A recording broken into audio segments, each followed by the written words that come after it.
আসসালামু আলাইকুম everyone, welcome back to my channel. আশা করি সকলেই ভালো আছেন। আলহামদুলিল্লাহ, আমিও ভালো আছি। আজকে আমি আপনাদের মাঝে চিংড়ি মাছের রেসিপি নিয়ে হাজির হইলাম। আজকে আমি চিংড়ি মাছ রান্না করে দেখাবো কিভাবে চিংড়ি মাছ রান্না করতে হয়। চিংড়ি মাছ আসলে অনেকে অনেকভাবেই রান্না করে খায়। আমি যেভাবে রান্না করি এইটাই আমি আপনাদের সাথে শেয়ার করতেছি। দেখতেই পাচ্ছেন আমি বেশ কিছু চিংড়ি নিয়েছি। এই চিংড়ি মাছগুলোকে খুব সুন্দরভাবে কেটে ধুয়ে পরিষ্কার করে নিব। মরিচ গুঁড়া, পরিমাণ মতো হলুদ গুঁড়া, পরিমাণ মতো লবণ দিয়ে খুব সুন্দরভাবে মেখে নিব।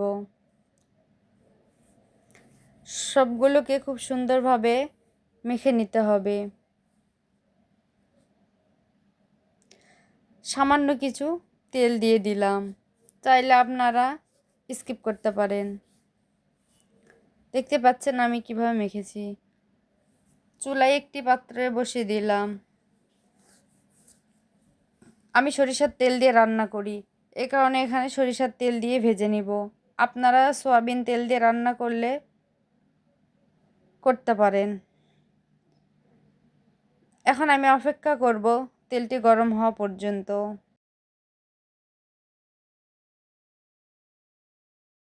এখন আমি এক এক করে চিংড়ি মাছগুলোকে ভেজে নিব।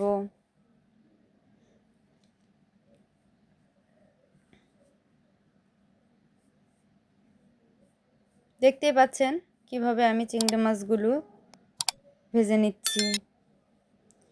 এক পিঠে কালার চলে আসা পর্যন্ত অপেক্ষা করব।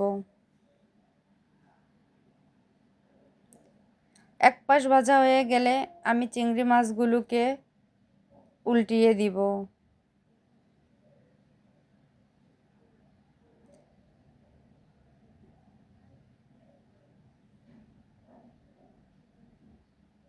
দেখতেই পাচ্ছেন আমার এক পাশ ভাজা হয়েছে, এজন্য আমি চিংড়ি মাছগুলোকে উল্টিয়ে দিচ্ছি। এপাশ ওপাশ করে দুই পাশে খুব সুন্দরভাবে ভেজে নিতে হবে।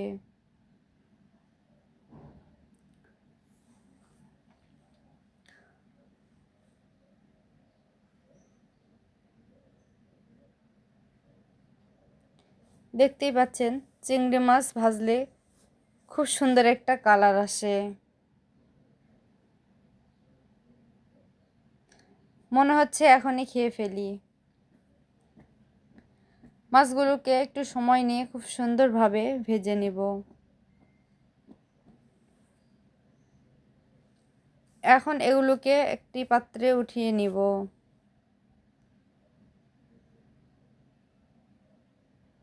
আমার মাছের পরিমাণ একটু বেশি, এই কারণে একবারে সবগুলো দিতে পারি নাই। অবশিষ্ট বেঁচিয়ে যাওয়া মাছগুলোকে আমি আবারও ভেজে নিব।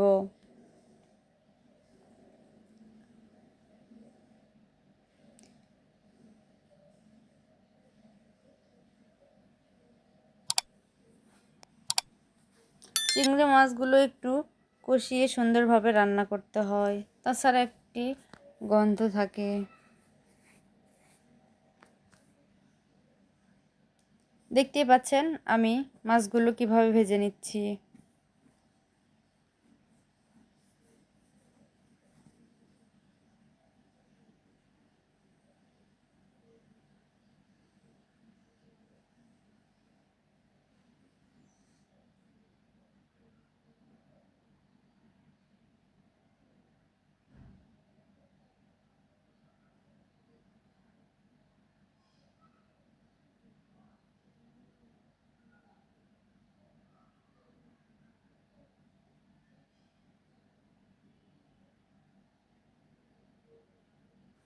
এখন আমি মাছগুলোকে উল্টিয়ে দিব।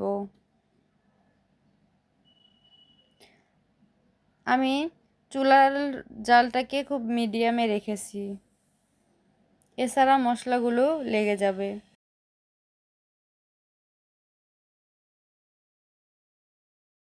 দেখতেই পাচ্ছেন মাছগুলোর খুব সুন্দর কালার এসেছে। এগুলো আমি উঠিয়ে নিব।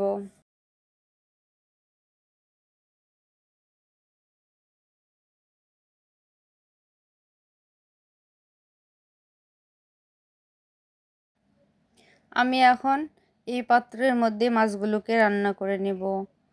প্রথমে আমি সরিষার তেল দিয়ে দিলাম পরিমাণ মতো।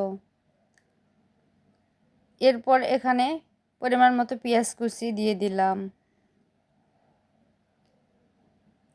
কিছু কাঁচা মরিচ দিয়ে দিলাম। পেঁয়াজগুলোকে একটু হালকাভাবে ভেজে নিব। কিছু সময় ধরে ভেজে নেব, একটু কালার আসা পর্যন্ত। দেখতেই পাচ্ছেন পেঁয়াজগুলো অনেকটাই আউড়ে এসেছে। এখন এখানে আমি মশলা অ্যাড করব। অল্প কিছু ডালচিনি এবং জিরা দিয়ে দিলাম। পরিমাণ মতো লবণ দিয়ে নিলাম। পরিমাণ মতো হলুদ গুঁড়া, পরিমাণ মতো মরিচ গুঁড়া দিয়ে দিব।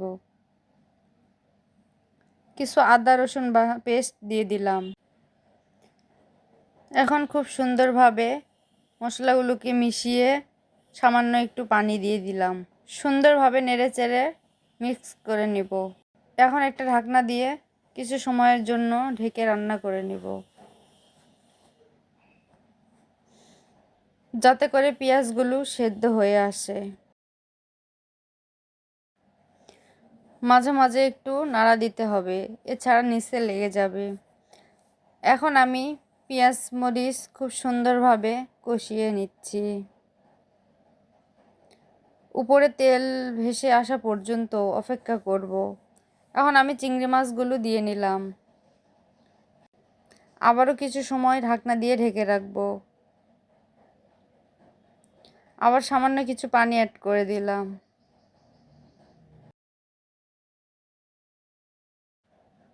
আবারও ঢেকে দিলাম কিছু সময়ের জন্য।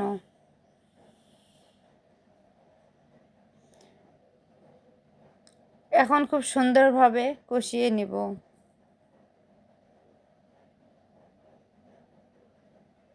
দেখতেই পাচ্ছেন মাশাআল্লাহ কতটা সুন্দর কালার এসেছে। এখন খুব সুন্দরভাবে কষিয়ে নিব। দেখতেই পাচ্ছেন মাশাআল্লাহ কতটা সুন্দর কালার এসেছে। এভাবে শুকনো শুকনোয় আমি পরিবেশন করব। আজকে এই পর্যন্তই। সকলেই ভালো থাকবেন। আল্লাহ হাফেজ।